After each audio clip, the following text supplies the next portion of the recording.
one neighbor to another, WCTE PBS is here for you. Coming up next is Live at 5 on WCTE and its streaming platforms to provide updates on communities throughout Central Tennessee. All right, good evening and welcome to WCT's Live at 5. We are staying masked up tonight because we know our numbers are rising here in the Upper Cumberland for COVID-19. I am very excited to have with me Dr. Sharon Anderson. Dr. Anderson, you are with the Putnam County School System. You're the 9 through 12 Curriculum Supervisor. And just tell me, this is an important time for our students, especially seniors. Absolutely, right? Becky. One of the most important deadlines for all of our seniors is coming up on Monday, November 2nd. That's the deadline to apply for the Tennessee Promise. Wow. Okay, so let's talk Promise about Funds. that. That is a week from this coming Monday, is that right? Yeah, November 2nd. So even if you're watching this live and you watch it again tomorrow repeated, what does that mean for the Tennessee Promise? Tennessee Promise is the program that provides the 2 free years of community college or technical school for any qualified high school senior graduating from a Tennessee high school. Wow, that is so that's a big deadline. It is a huge deadline. It can mean free continuing education, post-secondary education for our students. Wow, so if they want to go to a TCAT campus, if they want to go to Tennessee Tech, No, is that right? No, it has to Tennessee be Promise only applies to our community colleges Okay, and the TCAT system.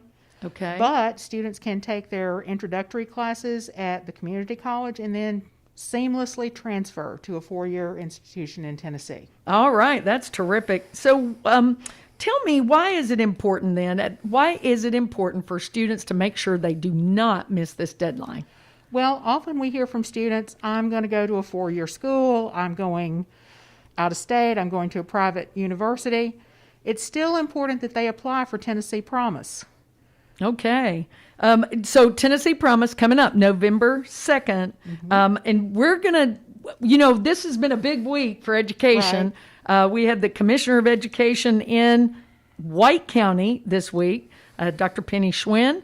And we had a number of folks over looking at their at-home reading. Do you know they've given out 500,000 books across the state? That's fantastic because reading is a critical skill. Absolutely critical. Okay, we're going to take you to the highlights from Sparta, Tennessee.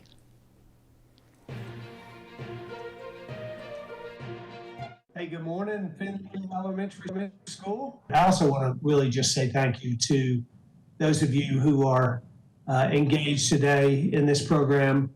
The Early Literacy Foundation folks, that team, along with White County Schools, along with Department of Education, and our great partner, Scholastic. It's that kind of a partnership that serves the children of Tennessee. And at the end of the day, that's what this is about. That's what we're about in Department of Education, is those kids in that classroom right there who are counting on us together to provide an environment for them to learn and to be successful in their lives. Literacy is literally the foundation of everything. Without those basic foundations for children as early as pre-K, frankly, but K through 3, children will not be on the proper trajectory for the rest of their education. So it is incredibly important that children are provided with all the books and resources that they need to have this foundation for themselves at home, not just in the school, but we also need to make sure that teachers are prepared to teach literacy early on so that children will be able to master education and go on to a very meaningful life after school. Kids are so resilient and they're so cooperative. I mean, really, we've had 0 problems with kids as far as wearing masks and just, being at school and going through all the different protocols. They're really been fantastic. I couldn't speak highly enough for them. And our teachers are they're great teachers like all over Tennessee. They just adapt. I think that we said just a couple weeks ago, they've kind of settled into a groove that this is what it is and they get it, and it's hard work, but they've rolled up their sleeves and got it done. So we're just really proud of the students and staff here in White County. Our community is like many rural communities. White County has its share of challenges. However, we know that education can be the catalyst for solving many of the problems that we face. The White County Board of Education shares Governor Lee and Commissioner Schwinn's vision for early literacy, and we are proud to partner with the Governor's Early Literacy Foundation in this endeavor. As a foundation, we know that we don't have all the answers, but we do know that these kinds of partnerships can actually strengthen our efforts together. The partnership with Scholastic is to help us really identify those needs, navigate the challenges, and build that community classroom here in Tennessee. From day one of our work with the Governor's Early Literacy Foundation, Scholastic realized that we are closely aligned in our shared mission to develop literacy growth for all students, in particular those before third grade. When we look at the progress over the last now 12 years in education in this state, it has been about a strong commitment to kids and to ensuring that every child, regardless of where they live, has access to a strong education. And that commitment has been unwavering for years. Especially now, it is important that we double down and triple down in that work. We have to look at what literacy has been, the incredible progress we've made, but we have a long way to go. So we've been passionate about providing books and putting books in the hands of kids at home, at school, anywhere where we can get them in the hands of kids. Our research has shown that students that are frequent readers oftentimes simply have access to books and access to books in the home. So it's critically important that we work very hard in all scenarios, but in particular in this crisis we're in right now, to get books in the hands of kids and get them equitable access to books anywhere, and in particular in the home. Much more likely to become readers, uncover the joy of reading, and that's going to add to academic success, and then lifelong learning and success outside of school as well. Today's really an exciting moment for us. I think this year has been so hard on schools, on children, on families. This is just a wonderful opportunity, I think, to put well-needed resources in the hands of children and families. So we're really excited to see this happening. We were able to kick off a partnership with the Governor's Early Literacy Foundation and Scholastic to give out 58,000 book packets to kindergarten through third graders this year. It's wonderful. Governor's Early Literacy Foundation's mission is to strengthen early literacy in Tennessee. We want to see the state of Tennessee become a state of lifelong learners, and so this is a great opportunity to put those resources in their hands and help facilitate that mission. It made me realize that we really can change kids' lives if we will focus on high quality education. That's what we're doing at the state. That's what everyone in this room is doing. Sorry I can't be there today, but I'm proud it's happening, and I appreciate you giving me an opportunity.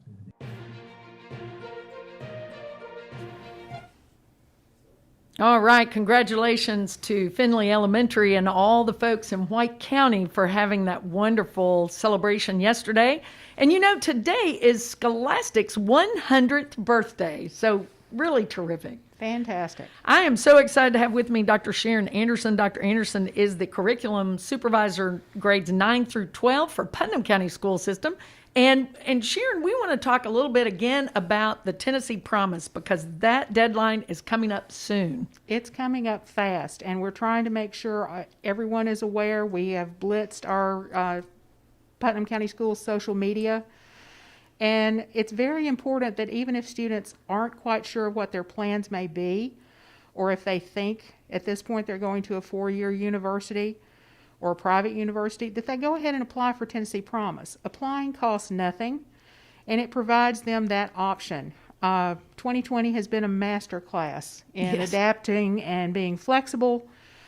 So it's just, it's in the student's best interest and the parents' best interest for their student to apply and have this option. Well, because if they miss the November 2nd, now let's talk about that. That's November 2nd. It's just a little over a week away. Mm-hmm. If they miss that, then they can't apply. Is that right? If they miss that deadline, they cannot apply. The window is closed. Okay. So look, if you have a high school senior anywhere in Tennessee, if you're watching and listening via social media, and you can ask questions here if you want via our Facebook page or on WCTE, this is really critical. Your student as a senior has to apply for the Tennessee Promise by November 2nd. By, I think it's midnight, November 2nd.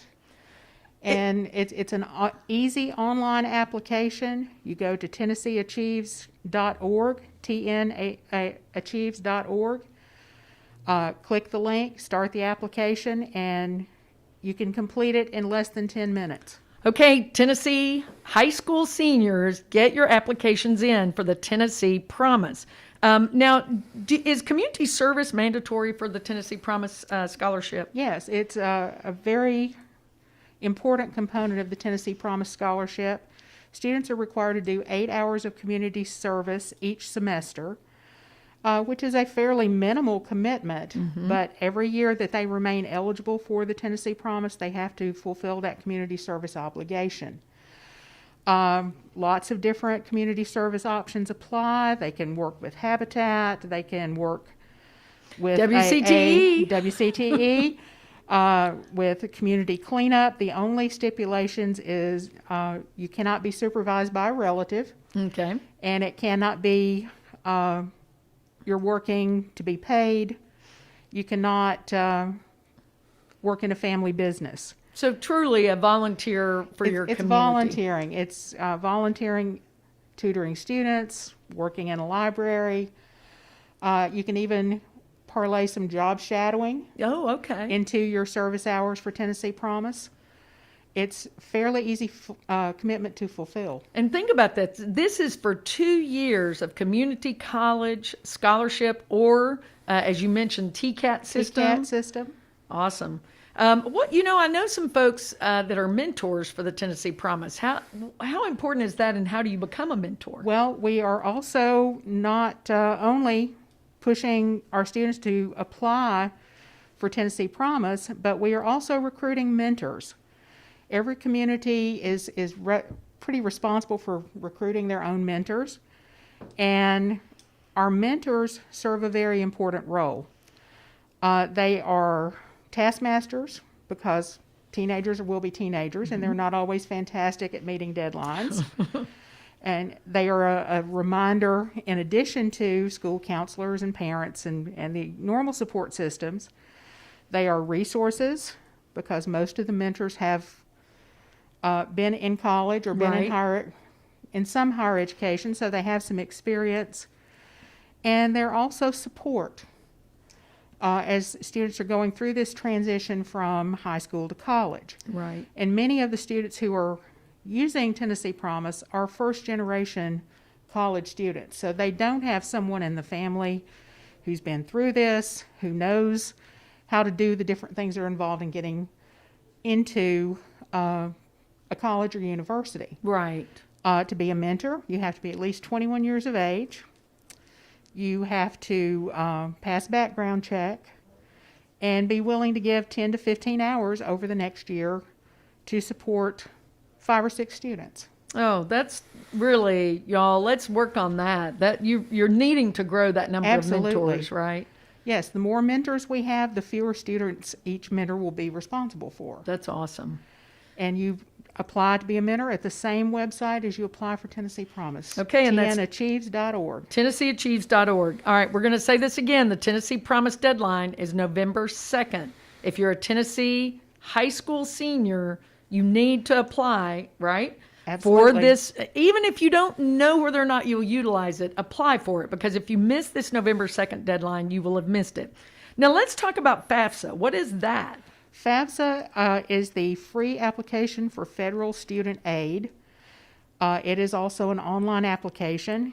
It just opened, I think, October the 2nd, and students and parents have until February 2nd to complete that. And this is a very important piece of information that you need, regardless of whether you're planning to use Tennessee Promise, whether you're going to a 4-year university, wherever you plan to go to school, be it inside Tennessee or outside. This piece of information is the starting point for determining financial aid that you receive from these universities. And you know that there's money to be had, right? Oh, there's money to be had. There are federal dollars, there are state dollars, there are private scholarships. Tennessee Promise itself is called a last dollar scholarship. So it kicks in after you've exhausted the other resources that are available to you. Wow. So the FAFSA is open now. You can apply for that now. Where do they go to find that? It's FAFSA.gov. Okay. All right. And that's FAFSA.gov. And really parents and students work together. I remember that. Parents and students must work together to fill that out.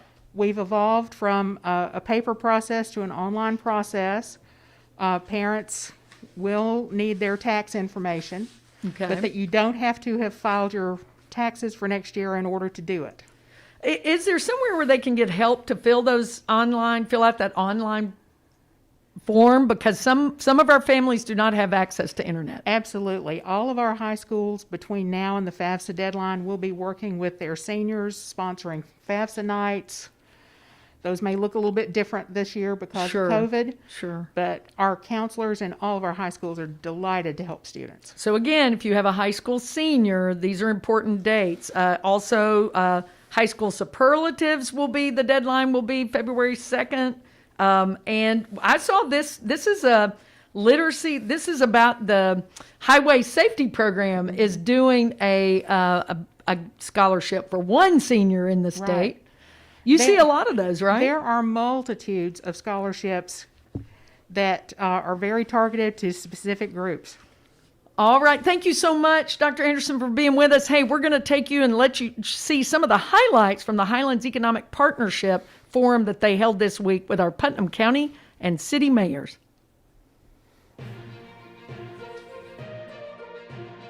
Thank you all so much for being part of this Putnam County and Municipal Mayors panel. Brings some major challenges like traffic and the need for utility improvements. How is Baxter working to address these challenges? As far as the traffic that we've got, we're talking to TDOT now. Everything has been approved as far as the traffic signals out on 70 and 56 in front of the dollar store. What are your opinions as elected officials concerning the jail expansion plan for Putnam County within the city of Cookeville? We looked at going somewhere else. That was going to be very expensive because we have so much invested here. 100 million plus. Last number I looked at was about 125 or 130 million. Putnam County does not have that kind of bonding capacity without having a big tax increase. And we didn't feel like that was what would be best for the taxpayers. We try to be frugal with the taxpayers' dollars, and this was going to be much, much cheaper to do something here than it was somewhere else. As we hear every day in the news about inclusion and diversity, this question asks, what are you doing as a community to encourage diversity in the community and on the council in regards to citizens and local government? We started working with folks like Impact and different organizations back years ago. We actually formed a council. And we always try to make everyone feel included. If you could pick this weekend, if you were taking your family out on a trip, where in Putnam County would you take them to? This weekend is Standing Stone Day in Monterey, so I would encourage everybody to come to Monterey. Well, it's unbelievable. Cummins Falls is just is a great place to go. We're going to take our bicycles and go out and ride on the rail trail, the bicycle trail, and ride the Cookeville, come back, and then we'll stop in at Red Oak Roasters and have some great refreshments. Well, so ride the rail trail, then jump in the car, go to Monterey, check out Standing Stone Day, then go down. I'm going to leave Cummins Falls off. I'm going to say Window Cliffs, which we recently hiked, and that is a challenge. So, and then come to downtown Cookeville and check out the restaurants and the microbrewers and enjoy what we have going on downtown. The first weekend in November, we're starting something called First Fridays. And every first Friday of the month, we're going to have something special happening in Allgood. Halloween night, we're shutting down Commercial Avenue up here. We're going to have a trunk or treat right on the main strip. Businesses are all getting involved. And my goal is just to have a good, fun event for kids that they'll remember because they've been through a lot this year. I've been in conversation with Portobello quite a bit here lately. They're planning on starting in the spring. Big part of Cookeville is Christmas in the Park and all the activities happening in downtown Cookeville. Not quite sure what that's going to look like yet. We're still working through the planning of that. There's a couple of churches that are looking at doing a trunk or treat on the road, what we call Fairground Lane. It's a private drive that goes around the fairgrounds. And of course, the chamber is still looking about whether to have the Christmas parade or not. The Veterans Parade that was going to be scheduled in November has been canceled. Just to ask everybody, whatever you do, use precautions, stay safe. The virus is out there. It's been out there for months. People are still getting sick. We can't cancel your lives, but at the same time, we can be safe about it.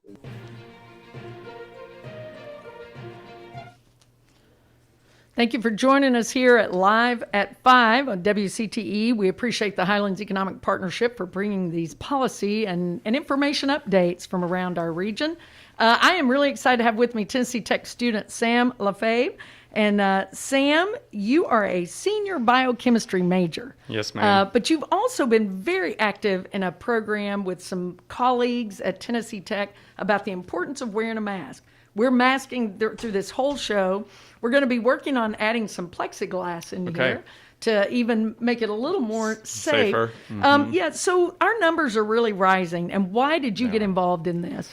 So I have a connection to the community over my experience leading the local host group that brings a free remote area medical clinic to this area. Mm-hmm. Yeah, and that has allowed me to develop a heart for both the people and providers who work in this area. So being able to connect with my medical coordinator, Dr. Jim Gray, and his daughter, Miss Kuntz, has been my advisor for the past 3 years. It's been a really unique experience to put my knowledge about what the community already needs through leading this for 2 years with my knowledge that I've gained at Tennessee Tech as a biochemistry major to put forth a community message that just shows how much we love you and believe that you can love your neighbors. And you have created a video. It's called a Heart to Heart video. Yes. And how did that come about? Well, it was probably July. Mm-hmm. We were looking at another semester saying it was going to be weird. We're going to be online. Nothing's normal right now. We get that. But we said, well, what have we experienced? Because we hear a lot about research, but what have we experienced? Mm-hmm. And we wanted to convey that, from what we have found individually on one single platform, just to share, a combined group of information to the community. Right. So Heart to Heart came about a week before Tech started back and said, we want to just see what we can get out there to show the community what we have found to be working. Okay, that's great. Yeah. The data is really showing that wearing masks make a difference. Mm-hmm. There's some really detailed, even if you look at a paper towel, if you were to hold up a paper towel in front of your face and sneezed or coughed, it doesn't go anywhere. But if you don't, it goes pretty far. Sure. Right? The way I think about it is a filter in a car, an air filter. Yes. It takes a lot of the particulate out. That's what we're trying to achieve here. All right, we're gonna come back and talk more here with Sam in just a minute, but watch this video, Heart to Heart. From my heart to your heart, please care about other people and yourself and wear a mask. Wearing a mask is the easiest and most effective way to protect yourself and others from spreading this virus. The studies have been done. They've already been done. Actually, Jim, I did a PubMed search of effectiveness of masks, and I found 721 studies. So when people say, we just don't know, I would say, yeah, we've got a pretty darn good idea. We need to wear a mask, but we need to think bigger. One reason that I wear a mask is out of respect for my students who are working on the front lines now.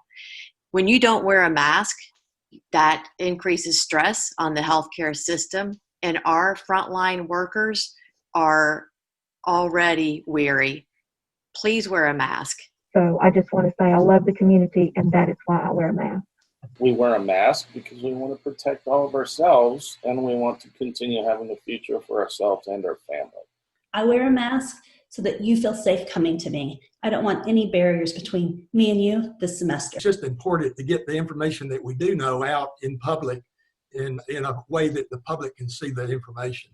Shout out to Chattanooga. They have dramatically decreased the number of cases that they've seen per day. So this is the 7-day average of new cases after instituting their mask mandate. The Upper Cumberland region in Putnam County, this region has no mask mandates with the exception of Warren County. So Warren County did institute a mask mandate, and we saw a dramatic decrease in the number of cases per day in Warren County. We have not seen that trend in Putnam County or in the Upper Cumberland. And in fact, we've seen an increase of new cases per day that we really need to control. So please wear a mask, save a life. My hairdresser yesterday, she said, I don't love wearing a mask. And I said, I don't think any of us love wearing a mask. I would be lying if I said I did. But she said, I will wear the mask if that means normal life can go on and I can do what I need to do. And she said, it's when I get the simple statement that this virus isn't really well known about. This virus can be shared through touching a doorknob. Something that is very simple, and then you walk through the process, the mechanism of, once you touch the doorknob, all kinds of little nasty, unknown particles get on your hand, and who knows where that goes from there. So it's best just to take your precaution. There's no reason that we should have to learn again that you can get it under control by wearing masks. It's really a safety issue. I've got more personal stories to this. That is why I personally wear a mask. All right. I hope you will take heed to that. Let's get these numbers down in our area. I am here with Tennessee Tech senior Sam LeFave. Sam, you were born in Nashville, but you're a Cookvillian, right? Yes. All right. Yep. And you're a biochemistry major. Yes. That was some great information and very impassioned pleas for folks to wear masks. And I've noticed at the university, the students are happily wearing masks. Yes. I find that the campus body is very willing to meet the need of the community and wearing their mask, yes. Let's talk. Dr. Gray sent some numbers over, pretty recent numbers up through October 17th, so just this week. We have had a dramatic increase in deaths and hospitalizations. Hospitalizations, deaths, there's like a 127% spike. You were talking about the fact that we're considered a red zone now. Yeah. We're 9th in the nation for increase in COVID cases. The Upper Cumberland, if you look at this, the Upper Cumberland is significantly higher, and we are going to put this information on our website. What's your number one message to folks when you talk to them about the importance of masking up? Well, before I get into that, normally I give a brief explanation of how this works because it fascinates me. I actually got very interested in the virus back in January, and I know it's crazy to think. Well, you're a biochemistry major. Right, so I guess it's acceptable, but I became fascinated in the way that the virus actually enters the body.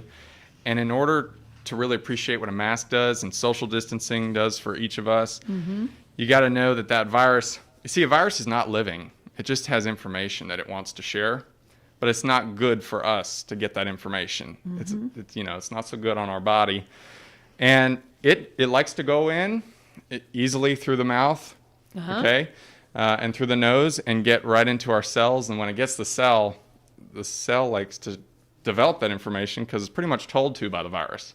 So by wearing a mask, you are effectively reducing, if not most of that transmission that goes out into the air that can help save your neighbor from the cells proliferating that virus. And so that's the main thing. It really does protect you and protect your neighbor. Yeah, because the less viral load you have, the better outcome you'll have. Even if it stops, it doesn't stop everything, the more it stops, the better.